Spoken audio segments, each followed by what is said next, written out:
So, I don't normally do this. We do it sometimes for our clinic, but I'm going live today on the Dr. Nels front. The team of people behind our Dr. Nels front have urged me to do this for quite some time and to do more of this. And to be quite honest with you, I don't like to see myself in this camera. I don't like to see myself in pictures. It's why on most of the Dr. Nels stuff, you really never see me, because I don't like to see myself. But today I think it's beyond me and my fear of seeing myself, but wanting to come before you and talk about some things that I think we all should think about right now.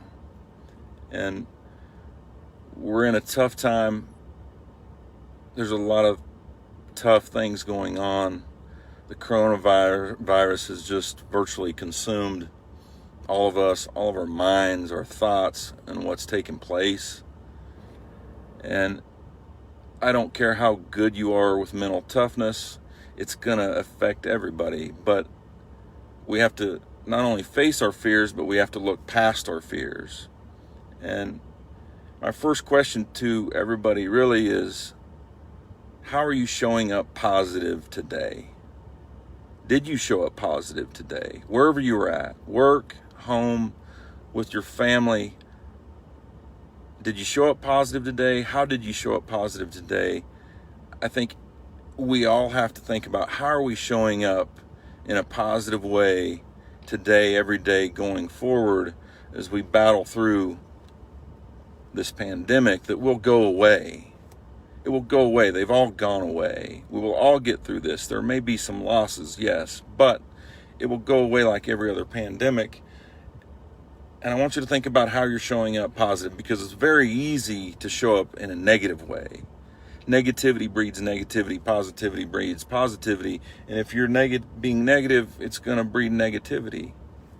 And the easiest way to show up in a positive way is by feeding our faith. Are you feeding your faith today, or are you feeding your fears today? And it's so easy to feed our fears today, because all you have to do is turn on a television or grab this phone and just open it. Open your phone, and the fear is being fed to you like this nonstop hot dog eating contest.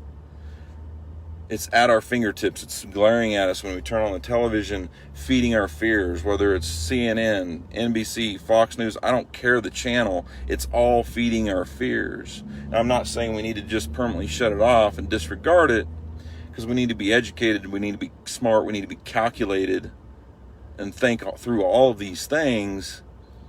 But don't let it feed your fear. Shut it off at some point and start feeding your faith. There's so many opportunities to feed our faith. If we feed our fears, our faith will starve.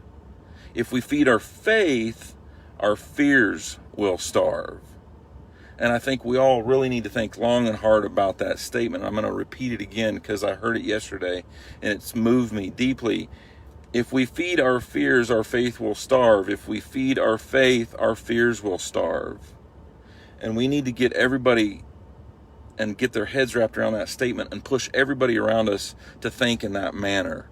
We need to be feeding our faith in this very difficult time, because if we're not feeding our faith and consuming something that feeds our faith, the fear will consume us.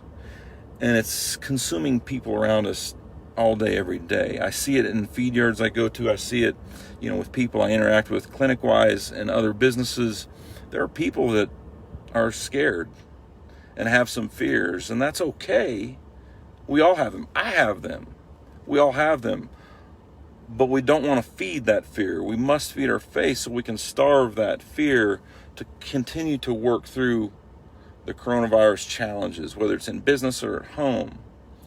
The other thing I wanted to ask you is, what's really weighed heavy on my mind today is there are millions of kids at home, because I think schools are out across the entire nation.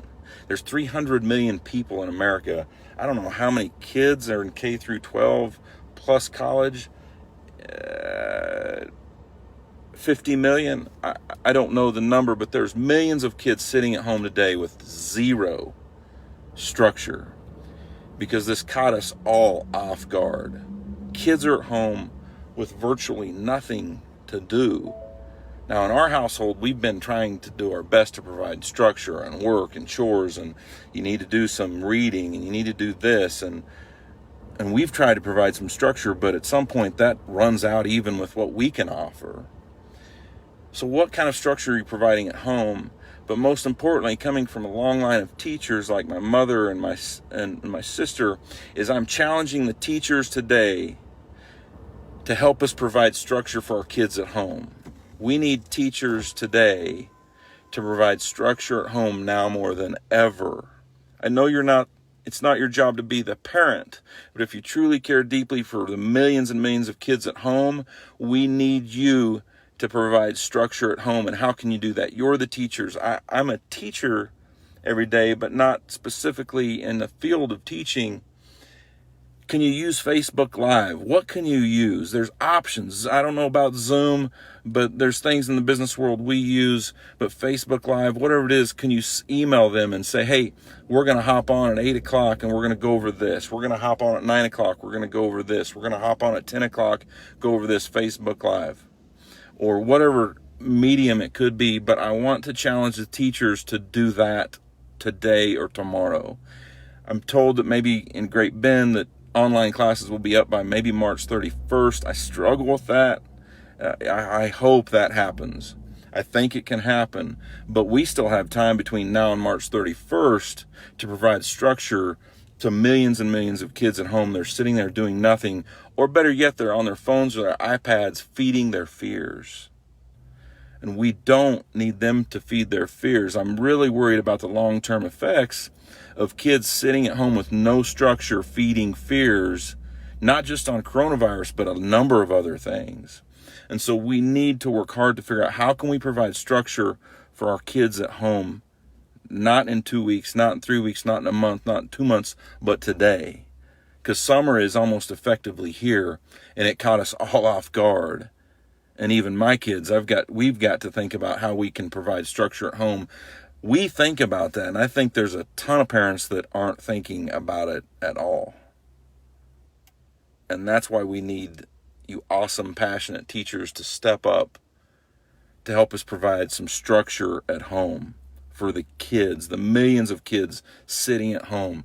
They are the future. We need, it's valuable time we're wasting every day that there's no structure at home. We can get through a summer, but there's structure somewhat in place in the summer. But now we need help from you teachers, you awesome teachers, to provide structure at home for these kids with nothing to do. Chores, cleaning, get them through balancing a checkbook. Let's do some things that maybe we don't do in school. There's so many financial opportunities that we can teach these kids. These are opportunities, not fears. We have opportunities we can take advantage of. The other thing that I think is a great opportunity is, as I've challenged leaders in the last couple of days, seeing even some leaders scared, is we need to help our people with things right now and providing them hope. Being a ray of hope, being a light, a beacon of hope for people that are consuming things that are just feeding their fears. It's such a tremendous opportunity that we can all do and take advantage of right now. You don't even have to be the owner. You don't have to be the parent.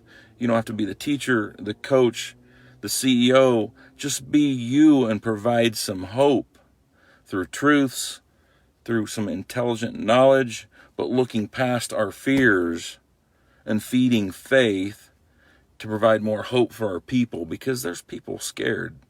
There's a lot. We're all scared at some point. It's just impossible. But there's opportunity for all of us to grow in this, to learn from this, to provide hope for people, to help people feed their faith and stop feeding their fears. We have to do this. You all have to do this. Please do this. Share this video so more people see it, so they can learn from it. China is working through this. Now there are actually parts of China that are okay. Things are back to normal. So we will be back to normal. Probably fairly soon. I don't know. We don't know. I do epidemiology every day in feed yards. We study disease and pathogens, but we know through some intelligence and epidemiology work that this is going to pass.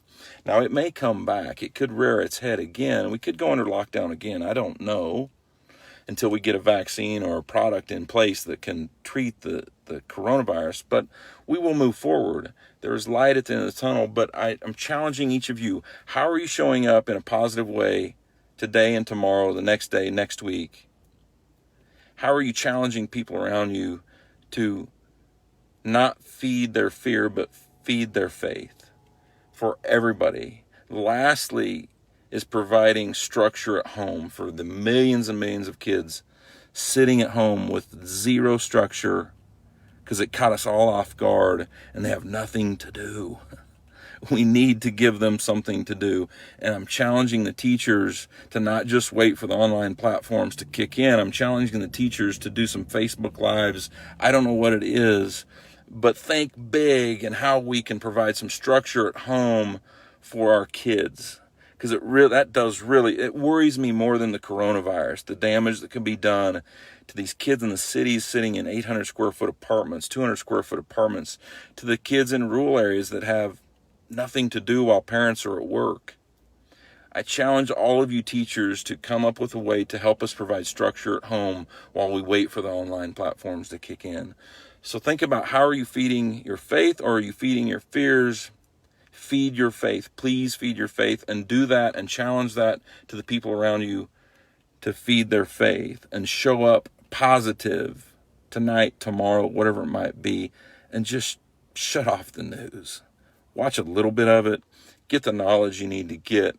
Shut your phone off. Shut the notifications off. They don't care about us necessarily to a certain degree. They care about us, but they want clicks and they want views. They want drama, they want hysteria, they want pandemonium. They aren't saying what I'm saying. I don't think. Maybe a few, but I don't think many are. So anyway, I challenge you to do those things. Thanks for watching. I hope you enjoyed it. Share as you wish. Teachers, please step up to the plate and help us provide some structure at home for our kids. Thank you.